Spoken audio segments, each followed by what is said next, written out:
सबको हैं, और ऐसा नहीं है कि कोई बहुत बड़ा उनके ऊपर जुल्म हो रहा है या समथिंग एल्स। अच्छा चलें जी, मलिहा आपकी तरफ आती हूँ। रोहित, मैंने आपको बिल्कुल भी इंटरप्ट नहीं किया, ठीक है। अब मैं मलिहा आपकी तरफ आती हूँ। मलिहा, आप यकीनी तौर पे रोहित की बातों। हेलो दोस्तों, ये वीडियो एक बहुत ही शानदार वीडियो है और मुझे पूरा उम्मीद है कि इस वीडियो को देखने के बाद आप लोगों को कंप्लीट आनंद आने वाला है, इसलिए इस वीडियो को अंत तक देखें। दोस्तों, इस वीडियो में होता क्या है कि एक पाकिस्तानी एंकर है फिजा अकबर खान, और इनके साथ दो और पाकिस्तानी पैनलिस्ट हैं। ये तीनों लोग बार बार लोकतंत्र का दुहाई देकर भारत को घेरने की कोशिश करते हैं। बोलते हैं कि भारत में लोकतंत्र के नाम पे कुछ नहीं है, सिर्फ कहने के लिए लोकतंत्र है। यहाँ पे माइनॉरिटी के साथ बहुत अत्याचार होता है, इनका धार्मिक उत्पीड़न होता है, कोई मानवाधिकार नहीं है, सब ह्यूमन राइट्स छीन लिया गया है। इसके साथ साथ कश्मीर के बारे में कई तरह की बातें करते हैं। इस बीच जब आशुतोष का जवाब देने की बारी आती है तो एक ऐसा जोरदार छनाटेदार थप्पड़ मारते हैं कि पाकिस्तानियों के कान में सनसनाहट कई सालों तक आती रहेगी। तो चलिए इस जोरदार बहस का आनंद लेते हैं। साथ ही साथ दोस्तों, ऐसे ही नए नए वीडियो देखने के लिए हमारे चैनल को सब्सक्राइब करें और अपने दोस्तों में ज़्यादा से ज़्यादा शेयर करें, ताकि पाकिस्तानियों के झूठ और फरेब को पूरे हिंदुस्तान और पूरी दुनिया में बेनकाब किया जा सके। चलिए देखते हैं वीडियो। तो सब आपकी तरफ आना चाहूंगी। आपने मलिहा का कमेंट भी सुना, आपके जो हम वतन रोहित शर्मा है सहाफ़ी, उनकी भी आपने गुफ्तगू सुनी। इसके बाद मैं ब्रिगेडियर साहब आपकी तरफ आऊंगी। पहले मैं आशुतोष साहब का पॉइंट ले लूं। आशुतोष साहब, आपके मुल्क के सहाफ़ी, आप एक सीनियर सहाफ़ी हैं और आपके ही मुल्क की सहाफ़ी बिरादरी में से सहाफ़ी कहते हैं कि जी मोदी जी ने बालाकोट सर्जिकल स्ट्राइक पर झूठ बोला था और अपनी शर्मिंदगी पटाने के लिए अपनी आवाम को गुमराह किया। मोदी जी ने भारतीय फौज को झूठ के सहारे तसल्ली दी। वो ये भी कहते हैं कि जिस लद्दाख के महाज पर जिस तरह चीनी फौज के हाथों भारतीय फौजियों की दुर्गत बनाई गई, उससे पूरी दुनिया में भारत की जागसाई हुई। सर ये बताइए कि मोदी साहब आप लोगों की अब और कितनी जागसाई करवाना चाहते हैं, और आपको भी लिटरली चीज़ अच्छी नहीं लगती होगी कि जागसाई कराते हैं। और मेरे प्रोड्यूसर ने अभी बताया कि अशोक नाम है आपका, आशुतोष नहीं है। आई एम रियली सॉरी, मुझे ये आपका नाम गलत समझ आया। अशोक साहब जी जवाब दीजिए। मेरा नाम आशुतोष है। जी जी जी जी, आपके प्रोड्यूसर ने गलत नाम आपको बताया। आशुतोष मेरा नाम। हाँ हाँ, अच्छा ठीक है मेरे मुझे सुनने में गलती हुई। ठीक है जिन सहाफी ने बोले उन सहाफी का नाम अशोक है, आपका नाम आशुतोष है। जी बताइएगा, अशोक साहब की बात से आप अग्री करते हैं, सेकंड करते हैं उनकी राय को? देखिए, मुझे तो ये नहीं मालूम था कि इस चैनल पे आने के बाद मुझे भारत पाकिस्तान की लड़ाई के बारे में बात करना होगा। मैं तो सोच रहा था कि गंभीर बहस इस पे होगी। खैर, अब चूंकि मैं आपके चैनल पे हूँ, इसलिए मैं आपको आशुतोष साहब, आप जो बात करना चाहते हैं हम करिए। हम पाक भारत ताल्लुकात की भी बात करना चाहते हैं, लेकिन नरेंद्र मोदी साहब ने जो माहौल वहां पे बनाया उसके बाद ताल्लुकात कहाँ देखते चले गए, बता दें आप। देखिए, सबसे पहले तो आप लोगों को ये समझना पड़ेगा, और ये समझना पड़ेगा कि हिंदुस्तान पिछले 70 सालों से एक डेमोक्रेटिक कंट्री है। यहाँ पे कॉन्स्टिट्यूशन के हिसाब से चीजें चलती हैं। यहाँ पे मिलिट्री कू नहीं होते हैं, और यहाँ पे कोई भी आर्मी जनरल अचानक तख्ता पलट करके हिंदुस्तान का बादशाह नहीं हो सकता, ना हिंदुस्तान का प्रधानमंत्री हो सकता है। यहाँ पे चुनाव होते हैं और 5 साल के बाद चुनाव होते हैं और जनता चुनती है, और जनता की वजह से लोग यहाँ के प्रधानमंत्री बनते हैं और जनता ही उनको किनारे भी कर देती है। तो एक बुनियादी फर्क है, इसको हमें समझना पड़ेगा। दूसरा, हिंदुस्तान की माइनॉरिटीज के बारे में, हिंदुस्तान के लोगों के बारे में थोड़ी सी भी बात करने के पहले थोड़ा सा हमको ये भी समझना पड़ेगा कि पाकिस्तान के अंदर माइनॉरिटीज की स्थिति क्या है।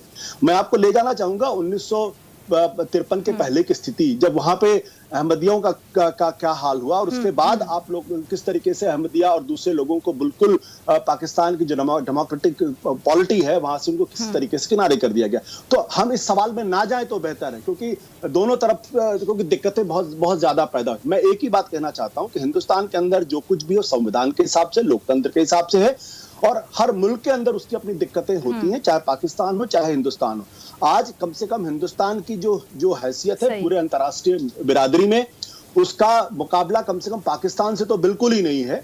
पाकिस्तान की हैसियत पूरे दुनिया के अंदर जो है वो मैं बताना नहीं चाहता हूं, क्योंकि उसकी इमेज एक ऐसे मुल्क की है जो आतंकवाद को एक्सपोर्ट करता है, और वहां पे डेमोक्रेटिक किसने बनाया ये इमेज, गलत इमेज, जो क्या बकायदा समझ आ रहा है कि आतंकवाद पाकिस्तान नहीं है, कौन है जहां पे आग लगी हुई है।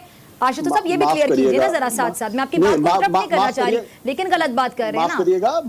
माफ करिएगा, मैं बिल्कुल आपका जवाब मैं लूंगी ब्रिगेडियर साहब। बिल्कुल तू मैं नहीं करना चाहता आपके चैनल पे। मैं तो गंभीर बहस के लिए आपके टीवी चैनल पे आया था, और अगर तू मैं करना है तो मैं मैं करता भी नहीं। मैं बिल्कुल सीधी सी बात कहना चाहता हूँ कि हिंदुस्तान पर उंगली उठाने के पहले पाकिस्तान आशुतोष साहब मेरी बात सुनिए, एक मिनट यहीं पर रुक जाइए। देखिए मैंने आपको बड़ी इज्जत से बुलाया प्रोग्राम में, मैं आपको एंड तक रिस्पेक्ट दूंगी, हमेशा रिस्पेक्ट दूंगी।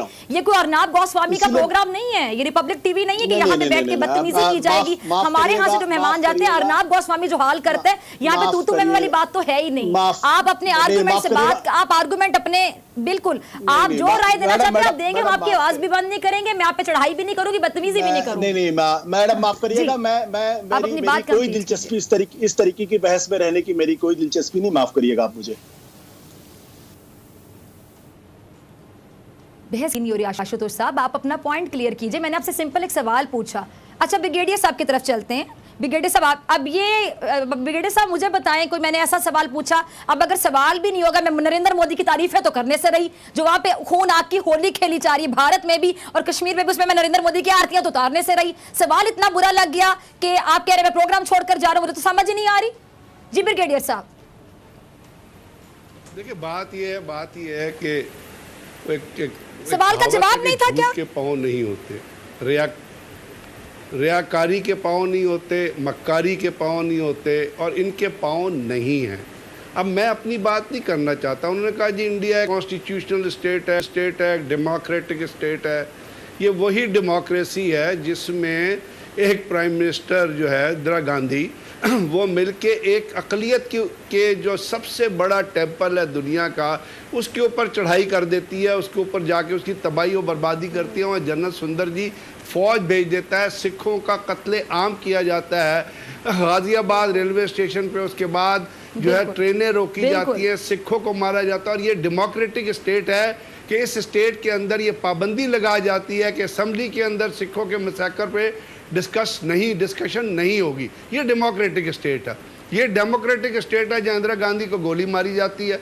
ये डेमोक्रेटिक स्टेट है जहाँ राजीव गांधी जब श्रीलंका का विजिट करने जाता है तो एक आदमी पीछे से जाकर जो खींच के तलवार मारता है, राजीव गांधी को नीचे बंदूक मारता है। ये डेमोक्रेटिक स्टेट है जहाँ राजीव गांधी को किस तरह मारा जाता है। ये डेमोक्रेटिक स्टेट है जहाँ अपने बाप को पॉइंट ब्लैंक रेंज पे इसलिए गोली मार दी जाती है कि वो कह रहा होता है कि जी जो फसादात है इसको बंद करो। और भाई ये डेमोक्रेटिक स्टेट है जहाँ पे 1947 में जब इंडिया पाकिस्तान आज़ाद होते हैं तो वहाँ से सिखों, जम्मू से 4000 सिखों की फैमिलियों को उठाया जाता है, डोगरा फौज उनको लेके जाती है और उनको जाके जंगलों में गोली मारती है।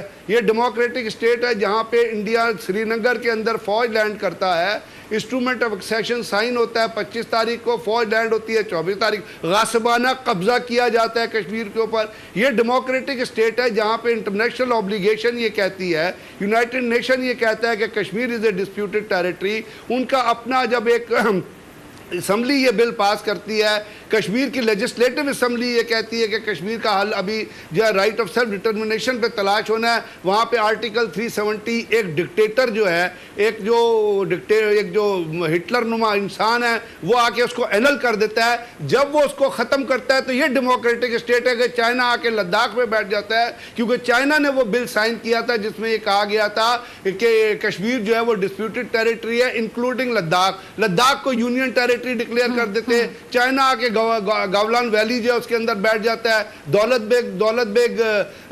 बेग जगह जो है जहाँ पे ये ब्रिगेड लेवल की फोर्स डेवलप कर रहे थे, वो जाके उस वो जो रोड बनाई थी श्योक रिवर के साथ उसके मुंह पे बैठ जाता है। ये डेमोक्रेटिक स्टेट है जहाँ पे न्यूयॉर्क टाइम्स 20 फरवरी को एक आर्टिकल लिखता है और उसके अंदर वो लिखता है कि new Delhi streets turn into battle ground, और वो लिखता है हिंदू वर्सेस मुस्लिम। ये वो डेमोक्रेटिक स्टेट है जहाँ मोदी का तस्वीर लगाई जाती है, साथ हिटलर की तस्वीर, आधी मोदी का चेहरा लगाया जाता है, आधी हिटलर का चेहरा लगाया जाता है। ये वो डेमोक्रेटिक स्टेट है जहाँ पे एक बेवकूफ किस्म का, अहमक किस्म का, अनएजुकेटेड किस्म का जो एंकर है वो गोबर स्वामी अपनी टेलीविजन, रिपब्लिक टेलीविजन पे आया कहता है कि पाकिस्तान ने आतंकवादी भेजे टिड्डी दल। ये डेमोक्रेटिक स्टेट है, ये एजुकेटेड स्टेट है, ये पढ़ी लिखी स्टेट है। और भाई मैं ये नहीं कहता आपका मुल्क है, आप जो मर्जी उसको तबाह करें, इस डेमोक्रेसी में 63 डिस्ट्रिक्ट्स में right of self determination, Mizoram से लेके अपना वो तमाम इलाके में जो ईस्ट की तरफ वहाँ पे एक इंडिपेंडेंस स्ट्रगल चल रही है, वहाँ पे इंडियन फौजियों को पिछले साल उनकी एक प्लेटून को मारा गया। ये डेमोक्रेटिक स्टेट है जहाँ पे कश्मीर के अंदर आर्म्ड फोर्सेज स्पेशल एक्ट 10 साल से लगा हुआ है। मिजोरम छत्तीसगढ़ में आर्म्ड फोर्सेज स्पेशल एक्ट जिसके तहत आर्म्ड फोर्सेस को ये इख्तियार दिया जाता है कि वो किसी भी शख्स को पकड़ के मार सकते हैं, बंद कर सकते हैं विदाउट। ये डेमोक्रेसी है। डेमोक्रेसी में आर्म्ड फोर्सेस स्पेशल एक्ट लगाए जाते हैं।